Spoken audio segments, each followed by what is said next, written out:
100 days into the reign of Britain's first oligarch Prime Minister. So how has he got on?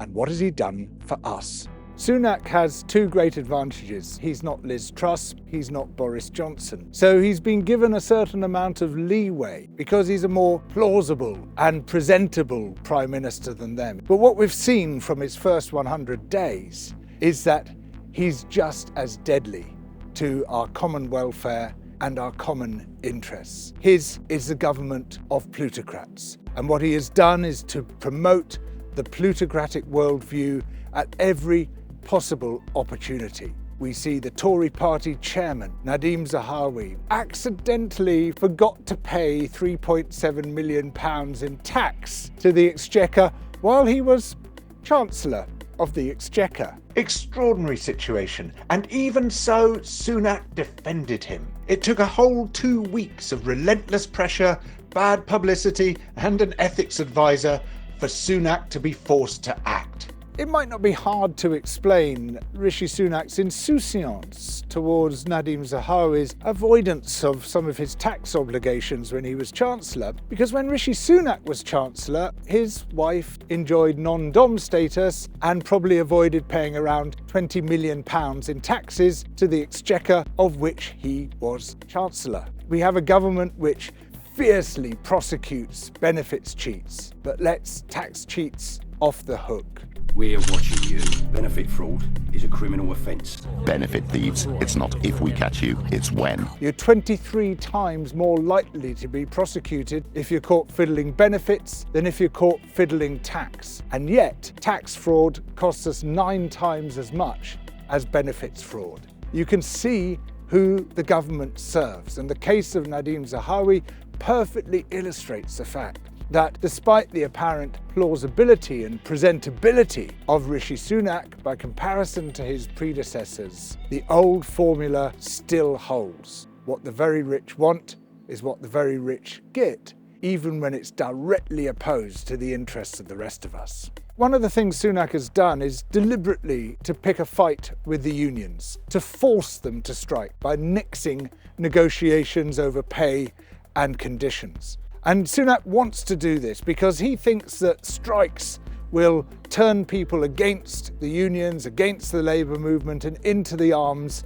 of the Conservatives. I think and hope he has miscalculated in that respect, because I think people recognise the dire situation that public service workers are in and the absolute necessity that they are paid properly for the essential work that they do. But his effort is to try to alienate us from them, to drive a wedge between public service workers and the public in order to exploit that and to pursue this hyper neoliberal agenda, part of which is anti-strike legislation that would take us back a century in terms of labour relations. The new legislation enables the business secretary to set so-called minimum service levels. And these are not defined by the bill. They are whatever the business secretary says they are.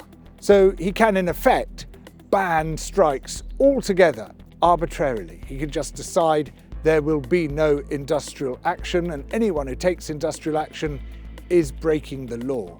That is the sort of legislation which even Boris Johnson might have hesitated to introduce. But our nice, clean, plausible, friendly-looking Prime Minister Rishi Sunak does so without a quiver of concern.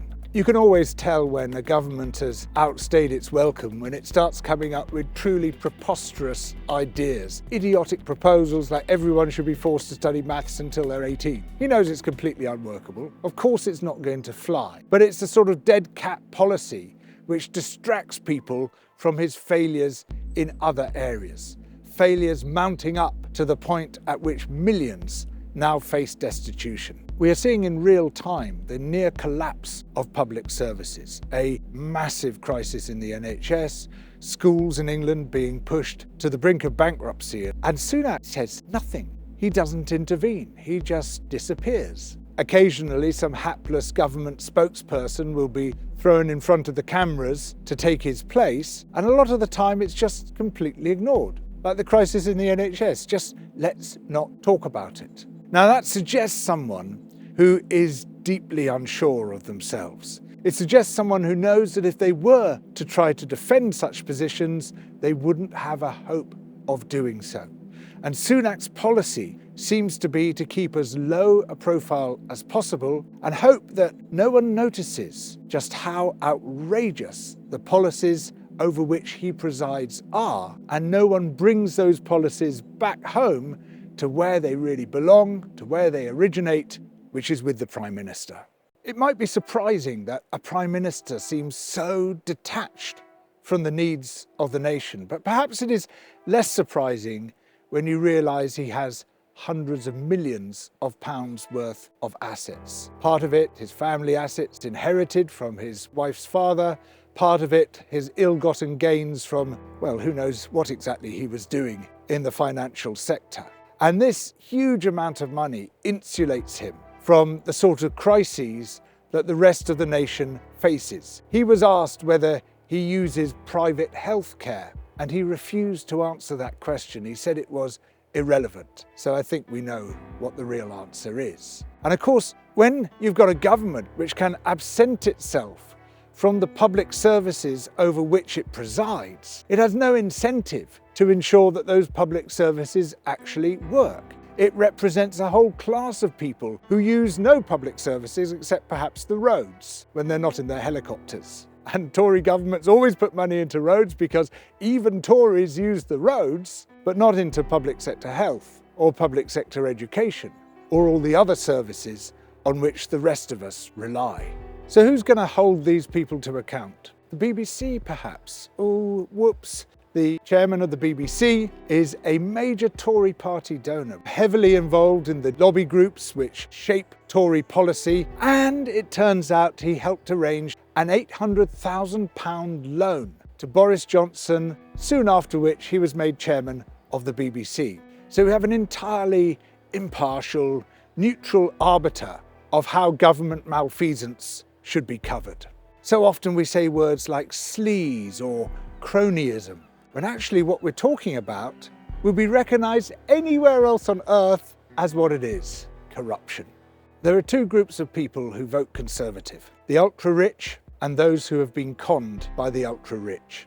The whole effort of conservatism is to try to persuade you that what the ultra-rich backers of the Tory party want and the billionaire press that promotes the Tory party wants is what's good for all of us. But what they want is the opposite of what's good for all of us. They want tax cuts for the very rich, which means cuts in public services. And in fact, they deliberately cut public services because they want to privatise them. They want to tear down public protections, protections for workers, protections for the living world, because that enables their ultra-rich backers to make more money at our expense. What the Tories want is the opposite of what the nation needs. So all Tory governments are effectively confidence tricks.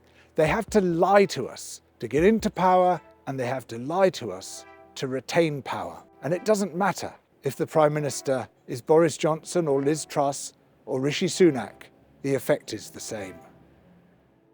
Well, for however many more days Rishi Sunak might stay in office, and indeed regardless of who's in power, Double Down News will continue to hold government and other powerful interests to account. So please support us through Patreon.